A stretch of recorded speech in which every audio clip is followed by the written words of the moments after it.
السلام علیکم، باران رحمت میں آپ کو خوش آمدید۔ میں ہوں آپ کو میزبان سید فرحان علی وارث۔ سب وقت ہوا ہے کچن کا، جہاں مامتا وہاں ڈالڈا، یعنی جہاں کچن وہاں ڈالڈا۔ بناسپتی اور ڈالڈا کوکنگ آئل ہوتا ہے اور قدرتی جڑی بوٹیوں سے تیار کردہ جامع شیری، جو کہ ہر دسترخوان پر رونق رمضان کی دوبالا کر دیتا ہے۔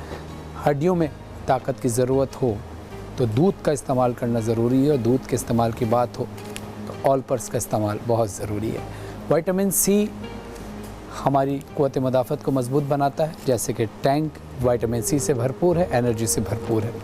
ہمارے ساتھ موجود ہیں ہماری شیف ایلسا قاضی صاحب۔ السلام علیکم۔ وعلیکم السلام۔ کیسی ہیں؟ ٹھیک ہیں؟ الحمدللہ میں بالکل ٹھیک ہوں، آپ کیسے؟ بس بالکل ٹھیک، الحمدللہ۔ آپ کو آج 16واں روزہ ہے، اور آپ کو میں دیکھ رہا ہوں کہ آپ کافی کچھ پہلے تیار کر چکی ہیں۔ اس کے بارے میں ذرا بتائیں کہ اس کی وجہ کیا ہے اتنی جلدی آپ نے ساری چیزیں تیار کرنا؟ جی بالکل، وقت ہمارا سحری کا بڑا کم ہوتا ہے، تو میں اس بات کو ذہن میں رکھتے ہوئے میں نے سوچا کچھ پریپریشنز ہم پہلے کر لیں۔ اسی طرح گھر میں بھی ہوتا ہے کہ جب ہمارے پاس ٹائم کم ہوتا ہے تو ہم پہلے سے پریپیئر کر لیتے ہیں چیزیں۔ اور یہ چیزیں وہ ہیں جو آپ ایزیلی اگر آپ بتائیں گی تو پتہ چل جائے گا۔ بتا دیتی تو ہوں، انگریڈینٹس بتا دیجیے۔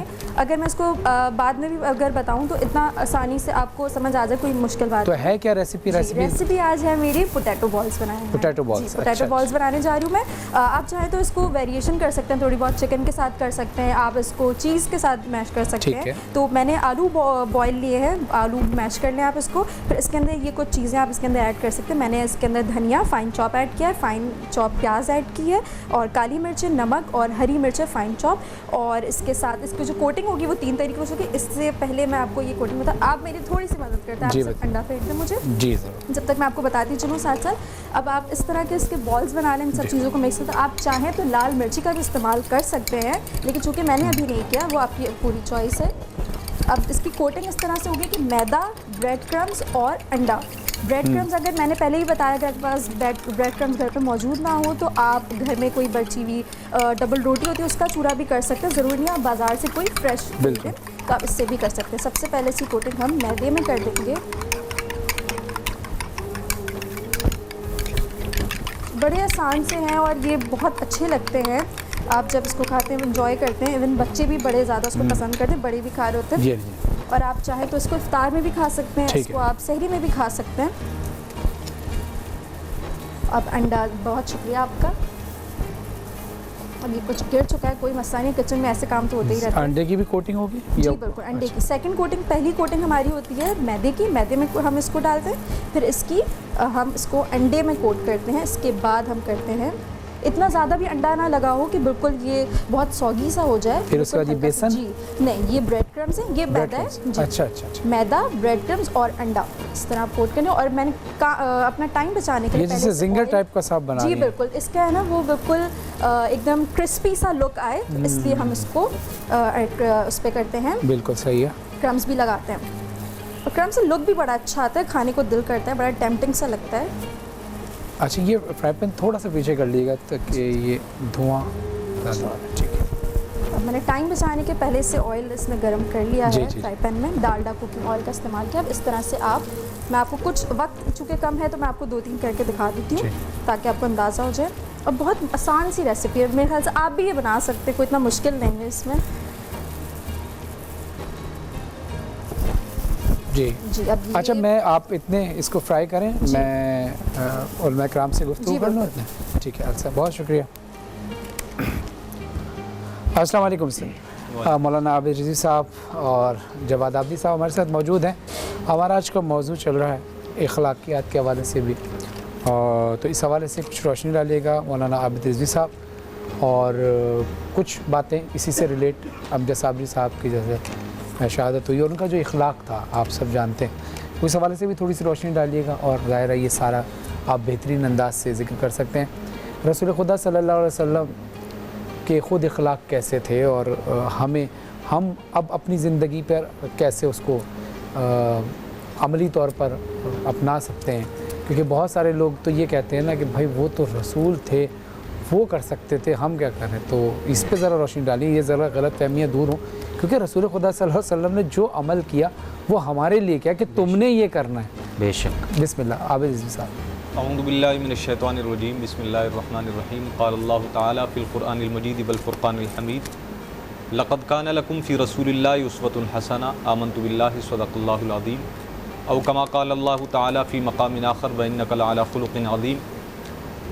حسن اخلاق کی جب بات آتی ہے تو سید عالم صلی اللہ علیہ وسلم کی بعثت مبارکہ کے مقاصد میں سے ایک مقصد یہ تھا کہ لوگوں کو عبادت کے طریقے سکھائے جائیں اور ان کے اخلاق و کردار کو سنوارا جائے۔ اس کے ساتھ ساتھ سید عالم صلی اللہ علیہ وسلم کا اخلاق کیسا تھا اس کی تو خود رب ذوالجلال نے اپنے پاک کلام میں تعریف اس انداز سے فرمایا وَإِنَّكَ لَعَلَىٰ خُلُقٍ عَظِيمٍ، آپ اخلاق کے عظیم منصب پر فائز ہیں، سب سے بلند درجے پر۔ یعنی ہر وہ شے جسے حسن خلق کہا جا سکتا ہے، جو حسن اخلاق والی بات ہو سکتی ہے، وہ سید عالم صلی اللہ علیہ وسلم کی ذات میں موجود، بلکہ اس کا منبع و سرچشمہ وہ عقائد عالم صلی اللہ علیہ وسلم کی ذات گرامی ہے۔ اور اخلاق میں مومن کی جو خصوصیات جو سید عالم صلی اللہ علیہ وسلم کی زندگی مبارکہ سے ہمیں لینے کی ضرورت ہے، اور آج جس طرح امجد صابری بھائی شہید رحمۃ اللہ علیہ کی آپ نے برسی کے حوالے سے بات کی، اگر ان کو بھی ہم لیں تو میں کہتا ہوں کہ رسول اللہ صلی اللہ علیہ وسلم کا جود و سخا، لوگوں کو عطا کرنا، یہ اس نے اخلاق میں سے ہے۔ دوسرے کی ضرورت کو اپنی ضرورت پر ترجیح دینا یا دوسروں کے کام آنا، جس طرح کے ان حالات میں اس کی بہت ضرورت ہے۔ سید عالم صلی اللہ علیہ وسلم کی بارگاہ میں جب بھی کوئی مال آتا، آپ نے کبھی اسے جمع نہیں فرمایا بلکہ تقسیم فرما دیا۔ اپنا ہے، پرایا ہے، جس کو جب بھی کوئی ضرورت پیش آئی وہ حضور کی بارگاہ میں آیا اور آقا دو عالم صلی اللہ علیہ وسلم نے اسے عطا فرما دیا۔ اور امجد صابری شہید کے بارے میں مجھے یہ معلومات پہنچی تھیں جب ان کی شہادت ہوئی، کہ ان کی انتقال کے بعد یہ بات پتہ چلی کہ ان کے زیر کفالت بہت سارے خاندان تھے جس کا کسی کو پتہ نہیں تھا، جن کے سارے گھر کا خرچہ وہ اٹھایا کرتے تھے۔ رسول اللہ صلی اللہ علیہ وسلم کی اخلاق اور آپ کی سیرت کے حوالے سے قرآن نے ہمیں یہ کہا، جیسے آپ نے بات کی کہ وہ تو سید عالم صلی اللہ علیہ وسلم ہیں، ہم ٹہرے امتی، تو قرآن نے یہ کہا کہ لقد کان لکم فی رسول اللہ اسوۃ حسنہ، تم نے زندگی گزارنی ہے، تم بہتر انسان کیسے ہو سکتے ہو؟ وہ انسان جسے اشرف المخلوقات کہا جاتا ہے، اس نہج پر آنے کے لیے تمہیں کیا کرنا ہوگا؟ رسول اللہ صلی اللہ علیہ وسلم کی سیرت میں، آپ کے اخلاق و کردار میں، آپ کی شخصیت میں جو خوبیاں ہیں، تم اپنی استطاعت کے مطابق ان میں سے لینا شروع کر دو۔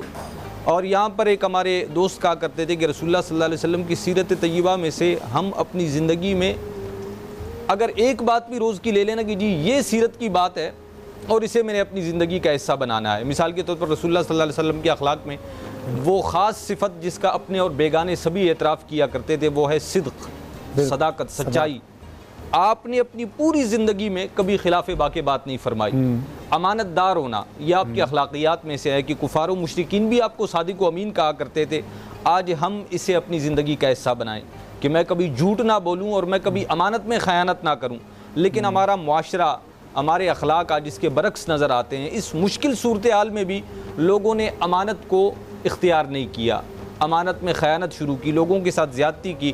تو سید عالم صلی اللہ علیہ وسلم کی بعثت کا مقصد آقا دو عالم صلی اللہ علیہ وسلم نے فرمایا انما بعثت لاتمم مکارم الاخلاق، میں اس لیے بھیجا گیا کہ میں مکارم اخلاق کی تکمیل کروں، اور امتی پر بھی یہ لازم ہے کہ وہ رسول اللہ صلی اللہ علیہ وسلم کی اخلاقیات کو لے اور ان اخلاقیات کے مطابق اپنی زندگی کو بہتر بنائے، تاکہ اس معاشرے کی تشکیل ہو سکے جسے ایک مسلم معاشرہ، جسے انسانوں کا ایک بہترین معاشرہ کہا جا سکے۔ جزاک اللہ عابدی صاحب، بہت شکریہ آپ کا۔ جی مولانا جواد عابدی صاحب۔ بسم اللہ الرحمن الرحیم۔ اخلاقیات تو میں سمجھتا ہوں کہ اسلام سے پہلے یہ انسانیت کا عنوان ہے۔ آپ یورپی ممالک میں چلے جائیں، وہاں پر بھی جو ہے وہ شکر کا نظریہ موجود ہے، اخلاقیات کا نظریہ موجود ہے، اور مورل سائنس کا تو اتنا وسیع اس کا پیمانہ ہے کہ اسلام سے بڑھ کر دوسرے مذاہب میں بھی دیکھیں تو اخلاقیات کا درس دیتے نظر آتے ہیں۔ ہم جس نبی کے امتی ہیں اس نبی کا تو نعرہ ہی یہ ہے کہ انما بعثت لاتمم مکارم الاخلاق۔ مجھے ایک مختصراً ایک جملہ یاد آیا، ایک مرتبہ ایک شخص نے حضرت علی علیہ السلام سے آ کر پوچھا کہ مجھے دنیا کی حضور کے اخلاق گنوا دیجیے، حضور کے اخلاق حسنہ کتنے تھے؟ سامنے والا سمجھ رہا تھا شاید مولا علی حضور کے اخلاق انگلیوں پہ گنوانا شروع کر دیں گے۔ حضرت امیر المومنین علی ابن طالب نے مسکرا کے فرمایا تو مجھے دنیا کی نعمتیں گن کے بتا دے کتنی ہیں۔ اس نے کہا یا علی دنیا کی نعمتیں تو میں گن سکتا ہوں، اس لیے کہ دنیا کی نعمتیں تو اتنی زیادہ نہیں ہیں۔ امیر المومنین نے کہا قرآن تو کہتا ہے کہ متاع الدنیا قلیل، دنیا کی نعمتیں تو بہت تھوڑی ہیں، اور تو کہہ رہا ہے کہ میں نعمتیں گن نہیں سکتا۔ اس نے جیسی کہ جملہ کہا تو اس نے کہا یا علی قلیل ہونے کے باوجود میں عاجز ہوں کہ دنیا کی نعمتیں گن سکوں۔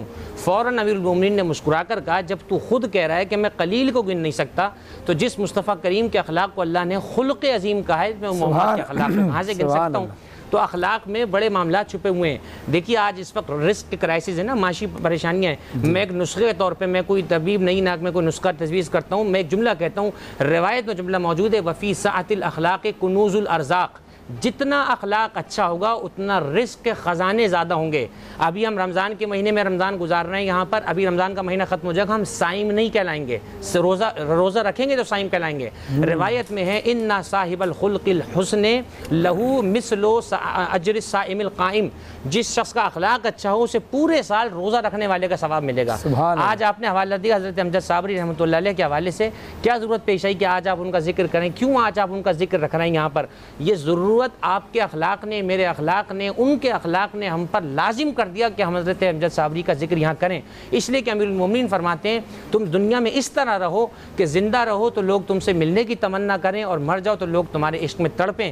یہ جو آج آپ نے ان کے حوالے سے ایک بزم کا انعقاد کیا، ایک محفل کا، مجلس کا انعقاد یہاں کیا، ذکر ہوگا ان کا، یہ ان کا حسن اخلاق تھا۔ اپنے اخلاق کو اچھا کر لیجئے تاکہ لوگ دیکھتا ہوا جا کر کہیں واقعی محمد مصطفیٰ کا ماننے والا جا رہا ہے۔ جب نبی کا اخلاق دشمنوں کے ساتھ اتنا اچھا تھا تو ہمیں کم سے کم آپس میں اخلاق کو ایسا رکھنا چاہیے واقعی لگیں کہ ہم مصطفی ہیں، مرتضوی ہیں۔ ماشاءاللہ ماشاءاللہ، سبحان اللہ۔ بہت شکریہ مولانا جواد عابدی صاحب آپ کا، بہت شکریہ عابد رضوی صاحب آپ کا کہ آپ ہماری رہنمائی کے لیے تشریف لائے۔ تو ناظرین آتے ہیں مختصر سے وقفے کے بعد، دیکھتے رہیے باران رحمت۔